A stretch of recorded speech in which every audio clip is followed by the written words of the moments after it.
जिस तरह से आज टीवी के जरिए टैलेंट हंट किया जाता है, कुछ इसी तरह काम 1965 यूनाइटेड प्रोड्यूसर्स और फिल्म फेयर ने किया था। वे नया हीरो खोज रहे थे। फाइनल में उन्होंने 10,000 में से 8 लड़कों को चुना, जिनमें से एक राजेश खन्ना भी थे। अंत में राजेश खन्ना जी को विजेता घोषित कर दिया गया। राजेश खन्ना जी का असली नाम जतिन खन्ना है, लेकिन अपने अंकल जी के कहने पर उन्होंने अपना नाम बदल लिया था।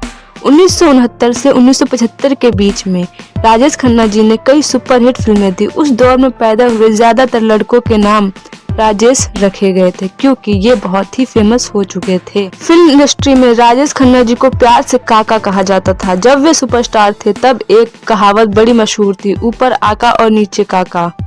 29 दिसंबर 1942 को इनका जन्म हुआ था। राजेश खन्ना जी स्कूल और कॉलेज के जमाने से ही एक्टिंग की ओर ज्यादा आकर्षित रहते थे। उन्हें उनके एक नजदीकी रिश्तेदार ने गोद ले लिया था और बहुत ही लाड प्यार से उन्हें पाला गया। राजेश खन्ना जी ने फिल्म में काम पाने के लिए निर्माताओं के दफ्तर के चक्कर लगाए। स्ट्रगलर होने के बावजूद वे इतनी महंगी कार में निर्माताओं के यहाँ जाते थे कि उस दौर के हीरो के पास भी वैसी कार नहीं होती थी। फिर प्रतियोगिता जीतते ही राजेश खन्ना जी का संघर्ष खत्म हुआ। सबसे पहले उन्हें राज फिल्म के लिए जीपीसीपी ने साइन किया, जिसमें बबीता जैसी बड़ी स्टार थी। राजेश खन्ना जी की पहले प्रदर्शित फिल्म का नाम आखिरी खत है, जो 1966 में रिलीज हुई थी। 1969 में रिलीज हुई आराधना और 2 रास्ते की सफलता होने के बाद राजेश खन्ना जी सीधे शिखर पर ही जा बैठे। उन्हें सुपरस्टार घोषित कर दिया गया और लोगों के बीच उन्हें अपार लोकप्रियता और प्रेम मिला। सुपरस्टार के सिंहासन पर राजेश खन्ना भले ही कम समय के लिए विराजमान रहे, लेकिन यह माना जाता है कि वैसी लोकप्रियता किसी को हासिल आज तक नहीं हुई जो राजेश खन्ना जी को मिली थी। लड़कियों के बीच राजेश खन्ना जी बेहद लोकप्रिय रहे। लड़कियों ने उन्हें खून से खत लिखे, उनकी फोटो से शादी कर ली। कुछ ने अपने हाथ या जांघ पर राजेश खन्ना जी का नाम छपवा लिया। कई लड़कियां उनकी फोटो को तकिए के नीचे रखकर सोया करती थीं। ऐसी खबरें जानने को मिलती थीं। स्टूडियो या किसी निर्माता के दफ्तर के बाहर राजेश खन्ना जी की सफेद कार रुकती थी तो लड़कियां उस कार को चूमकर लाल कर दिया करती थीं। लिपस्टिक के निशान सफेद रंग की कार को लाल बना दिया करते थे या फिर गुलाबी बना दिया करते थे। निर्माता निर्देशक राजेश खन्ना के घर के बाहर लाइन लगाए खड़े रहा करते थे। वे मुंह मांगे दाम चुकाकर उन्हें साइन करना चाहते थे। पाइल्स के ऑपरेशन के लिए एक बार राजेश खन्ना जी को अस्पताल में भर्ती भी होना पड़ा। अस्पताल में उनके आसपास के कमरे निर्माताओं ने बुक करा लिए ताकि मौका मिलते ही वे राजेश खन्ना जी को अपनी फिल्मों की कहानी सुना सकें। राजेश खन्ना जी को रोमांटिक हीरो भी माना जाता है। उनकी आंख झपकाने और गर्दन टेढ़ी करने की अदा लोगों को बहुत पसंद आती थी। राजेश खन्ना द्वारा पहने गए उनके कुर्ते खूब प्रसिद्ध हुए और कई लोगों ने उनके जैसे कुर्ते भी अपने जमाने में पहने हैं। आराधना, सच्चा झूठा, कटी पतंग, हाथी मेरे साथी, महबूब की मेहंदी, आनंद, आन मिलो सजना, आपकी कसम जैसी फिल्मों ने आए नए रिकॉर्ड बनाए। आराधना फिल्म का गाना मेरे सपनों की रानी कब आएगी तो उनके करियर का सबसे बड़ा हिट गीत रहा। आनंद फिल्म राजेश खन्ना जी के करियर की सर्वश्रेष्ठ फिल्म मानी जाती है, जिसमें उन्होंने कैंसर से ग्रस्त जिंदा दिल युवक की एक बहुत ही जबरदस्त भूमिका निभाई। राजेश खन्ना जी की सफलता के पीछे संगीतकार आर.डी. बर्मन और गायक किशोर का अहम योगदान रहा। इनके बनाए और राजेश खन्ना जी पर फरमाए ज्यादातर गीत हिट साबित और आज भी सुने जाते हैं। किशोर जी ने 91 फिल्मों में राजेश खन्ना जी को आवाज दी तो आर.डी. बर्मन ने उनकी 40 फिल्मों में संगीत दिया।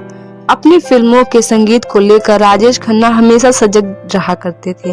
वे गाने की रिकॉर्डिंग के समय स्टूडियो में रहना पसंद करते थे और अपने सुझावों से संगीत निर्देशकों को अवगत कराते थे। मुमताज और शर्मिला टैगोर जी के साथ राजेश खन्ना जी की जोड़ी को काफी फैंस के बीच में पसंद किया गया। मुमताज जी के साथ उन्होंने कम से कम 8 सुपरहिट फिल्में दी।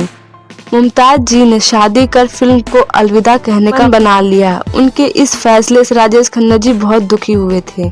शर्मिला टैगोर जी और मुमताज जी, जो कि राजेश खन्ना जी की लोकप्रियता की गवाह रही हैं, उनका कहना था कि लड़कियों के बीच राजेश जी जैसी लोकप्रियता बाद में उन्होंने कभी नहीं देखी। आशा पारेख और वहीदा रहमान जैसी सीनियर एक्टर्स के साथ भी उन्होंने काम किया।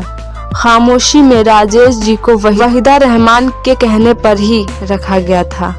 गुरुदत्त, मीना कुमारी और गीता बाली को राजेश खन्ना जी अपना आदर्श मानते थे। जंजीर और शोले जैसी एक्शन फिल्मों की सफलता और अमिताभ बच्चन जी के उदय ने राजेश खन्ना जी की लहर को थाम लिया। लोग एक्शन फिल्में पसंद करने लगे और 1975 के बाद राजेश खन्ना जी की कई रोमांटिक फिल्में असफल भी रहीं। कुछ राजेश खन्ना जी के अहंकार और चमचों से घिरे रहने की वजह को उनकी असफलता का कारण मानते थे। बाद में राजेश खन्ना जी ने कई फिल्में की, लेकिन सफलता की वैसी कहानी वे दोहरा नहीं सके। राजेश खन्ना जी ने उस समय कई महत्वपूर्ण फिल्में ठुकरा दी जो बाद में अमिताभ बच्चन जी को मिली। यही फिल्में अमिताभ बच्चन जी के सुपरस्टार बनने की सीढ़ियां भी साबित हुई। यही राजेश खन्ना जी के पतन का भी कारण बनी। राजेश खन्ना जी के स्वभाव की वजह से मनमोहन देसाई, शक्ति सामंत, ऋषिकेश मुखर्जी और यश चोपड़ा ने उन्हें छोड़ अमिताभ बच्चन जी को लेकर फिल्में बनाना शुरू कर दिया था। अमिताभ बच्चन और राजेश खन्ना जी को प्रतिद्वंदी माना जाता था। दोनों ने आनंद और नमक हराम नामक फिल्मों में साथ काम किया। इन दोनों फिल्मों में राजेश खन्ना जी के रोल को अमिताभ बच्चन जी के मुकाबले ज्यादा सशक्त माना गया। यही प्रतिद्वंदिता तब गहरी हो गई जब एक ही कहानी पर राजेश खन्ना जी को लेकर आज का एमएलए राम अवतार और अमिताभ बच्चन जी की फिल्म इंकलाब को लेकर शुरू की गई। बाद में दोनों ही फिल्में बॉक्स ऑफिस पर खास असर नहीं छोड़ पाईं। राजेश खन्ना जी ने अचानक डिम्पल कपाड़िया से शादी कर ली और डिम्पल कपाड़िया जी ने बॉबी फिल्म से सनसनी फैला दी थी। राजेश खन्ना जी और डिम्पल कपाड़िया जी की शादी की एक छोटी सी फिल्म उस समय देश भर के थिएटर्स में फिल्म शुरू होने के पहले दिखाई गई थी। डिम्पल कपाड़िया और राजेश खन्ना जी की 2 बेटी हैं, ट्विंकल और रिंकी। डिम्पल और राजेश में नहीं पटी। बाद में दोनों ने अलग होने का फैसला ले लिया। अलग होने के बावजूद मुसीबत में हमेशा डिम्पल कपाड़िया ने राजेश खन्ना जी का साथ ही दिया।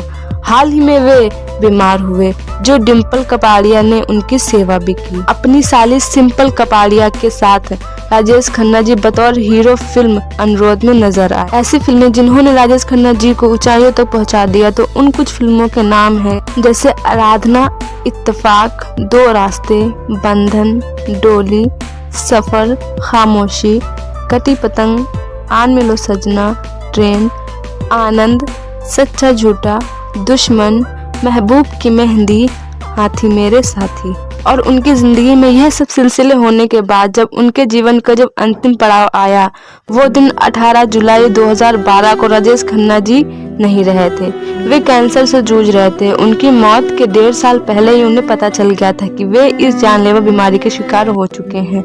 मौत के 20 दिन पहले उन्होंने फैमिली को कहा था, अपने परिवार को उन्होंने यह कहा था कि मैं जानता हूँ दवाइयाँ अपना काम नहीं कर रही हैं, लगता है मेरा टाइम आ गया है। तो दोस्तों आज की वीडियो में बस इतना ही। अगर वीडियो अच्छा लगा तो वीडियो को लाइक और चैनल को सब्सक्राइब जरूर कर दीजिएगा। Thank you so much. जय हिंद, जय भारत, धन्यवाद।